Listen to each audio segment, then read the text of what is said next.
DPW Secretary Vince Dizon, pinangunahan ng inspeksyon sa plan kontrabaha sa syudad, investigasyon sa flood control scandal, muling iginiit.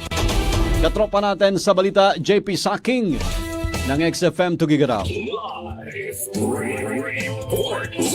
Personal na binisita ni DPWH Secretary Vince Dizon ang lungsod ng Tugigaraw June 2, 2026 para silipin ang oplan kontrabaha at mga proyektong direktang sumasagot sa mga isyu ng pagbaha. Sa kanyang pagbisita, binigyan din niya ang dalawang bagay. Una rito, ang paniningil sa mga tiwalit paghahatid ng serbisyong mabilis at ramdam ng tao. Sinuguro pa ng kalihim na tuloy-tuloy ang investigasyon sa mga maanomaliang proyekto ng DPWH. May mapapanagot niya lalo na sa mga proyektong may bahida ng katiwalian at hindi nakatutulong sa taong bayan. Aniya, katuwang sa investigasyon ang Department of Justice, COA at Office of the Ombudsman para mapabilis ang kaso. Inamin din mismo ng kalihim na isa sa pinakamalaking sakit ng kagawaran ay ang dami ng proyektong sinisimulan pero hindi tinatapos. Para sa kanya, sayang ang pera ng bayan at lalong lumalala ang problema kapag naiwang nakatiwangwang ang kalsada, tulay at flood control. Isa pa sa tinukoy niyang tenggang proyekto ay isang proyekto sa isang tulay sa lungsod. Ayon kay Sec Dizon, 8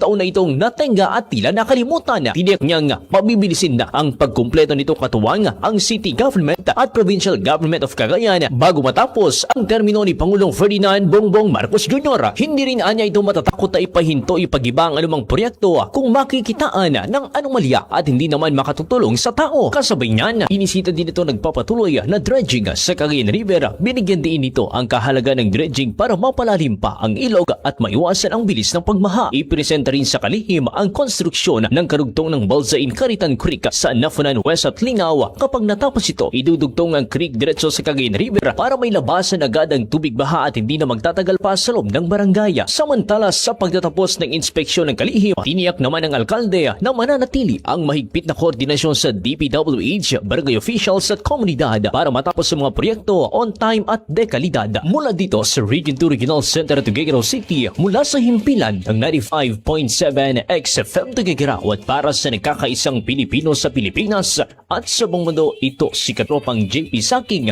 XFM News. Cellphone Plus Gold, mapalit sa mga butika sa inyong lugar.